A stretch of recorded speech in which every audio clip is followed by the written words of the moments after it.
meeting met us at the airport. You know, Lynn expected to be frozen solid as soon as she stepped out of the plane. She bundled up in her warmest coat. Maureen was surprised by her attitude and explained that Sudbury isn't as damp as the south, so that you feel the cold less. Lynn agreed, and I got the feeling they'd get along well.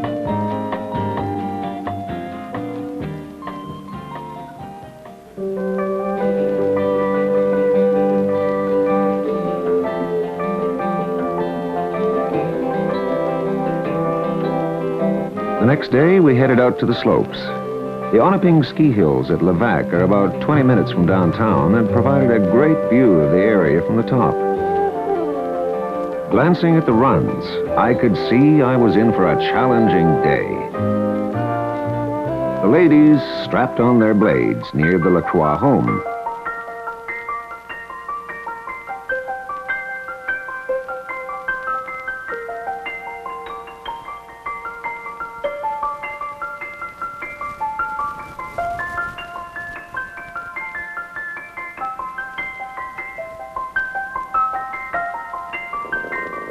Neil and his buddy passed up the skating for snowmobiling on the frozen Lake Ramsey in the center of the city.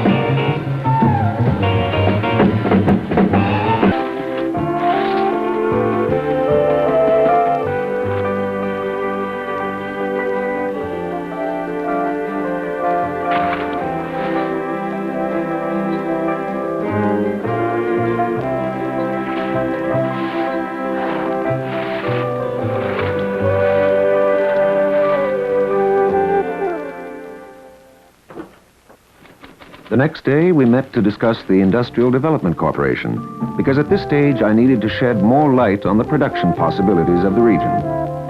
It was a relaxed meeting, and Mr. Sage began by explaining the market for Sudbury-made or assembled commodities.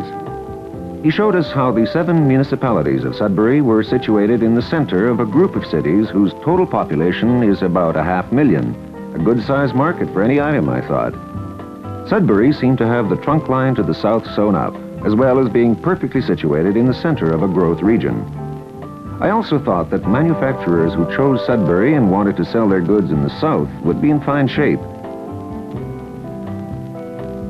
Mr. Sage described the various transportation services available to a Sudbury-based company and mentioned the new international freshwater port, Fisher Harbor, which is now under construction only a few miles away on Lake Huron.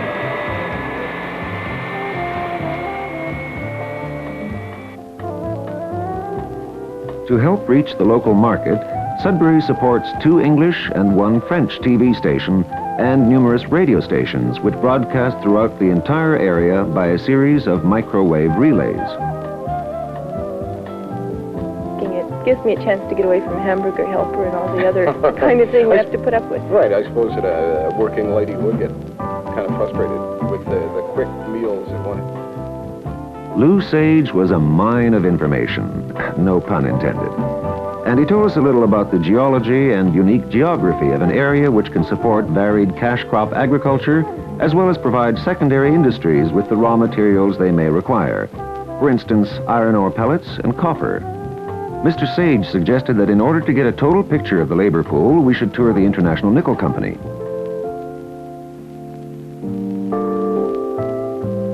But Andre and I joined the ladies for lunch before they headed off to do some shopping.